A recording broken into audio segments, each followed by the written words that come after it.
So my name is Ron Mallis, just the way JT said. Did I say it right? Yeah, you did. Some background, some history. I have had a number of lives, but the more recent one that's of interest here was as an urban planner, where I worked for Goody Clancy for 10 years, and it included actually some work in Somerville at Brick Bottom and Inner Belt. I left Goody Clancy about. I left Goody Clancy about. How about if I really talk loud? Would you be able to hear it? You can't hear it? Okie dokie. Okay, I left Goody.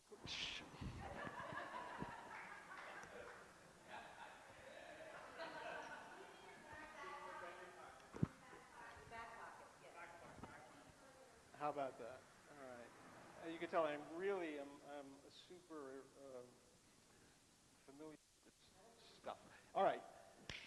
I left Goody Clancy I worked there for 10 years, left Goody Clancy July of 2012. And in a conversation I had with the guy who at the time was co-chair of the Urban Design Committee at the Boston Society of Architects, he asked me if I had any ideas for one or another of his committee's public meetings, monthly meetings. I had two. One was civic engagement, which is a lot of what drove the work that I did at Goody when I was at MIT, where I got my Master in City Planning.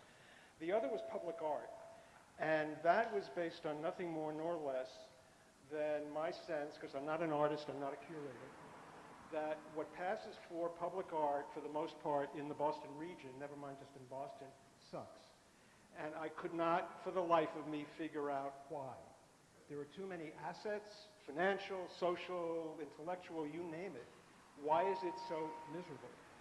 So David thought that was a juicy idea, and of course I said, therefore, what? What do we do for an hour and a half that's going to be useful, and how do we make something happen? In any event, I proceeded to talk to a whole lot of people, arranged a kind of brainstorming session after having talked to a whole lot of people at the BSA in October of 2012. 36 people showed up, including the head of arts funding for the Barr Foundation, the head of public art for the city of Cambridge, etc. And it was framed as this, and I bring this up because I think this is absolutely relevant to what I believe is underlying a lot of what we're trying to do tonight. The session was framed as art in Greater Boston's public places at the intersection of politics and economics. Who is the public? What is the art? What do we have? What do we need? And how are we going to get it? People showed up. I said at the beginning, in my mind, I'm locking the door to the room, and nobody is leaving until we've come up with at least one, and God willing, maybe even two actions along with actors, which is what happened. And so this became the germ of what became Boston App Lab, Art in Public Places. We went live at the BSA last January. We've done about 12 workshops.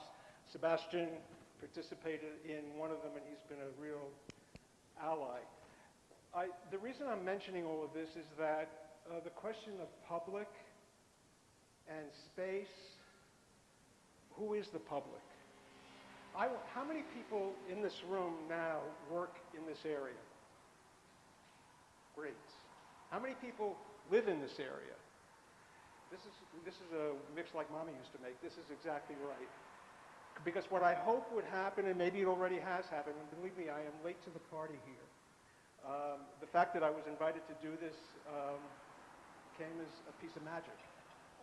So again, I may be repeating things that should not be repeated. However, I would really like people, and maybe when we do get together in small groups, to start asking, what do they think about when they think about public? You know, there's a concept in design, and Jan certainly can speak a lot more intelligently about this than I can, called desire lines. Desire lines are those pathways and whatever that are created improvisationally. So how do you capture that in terms of determining where, what kind, etc. of space do you want? And I was talking a little bit before about this with somebody else. There's a concept which God only knows has been knocked around a whole lot called placemaking. If it were up to me, just the way I don't like PowerPoint, I would get rid of placemaking.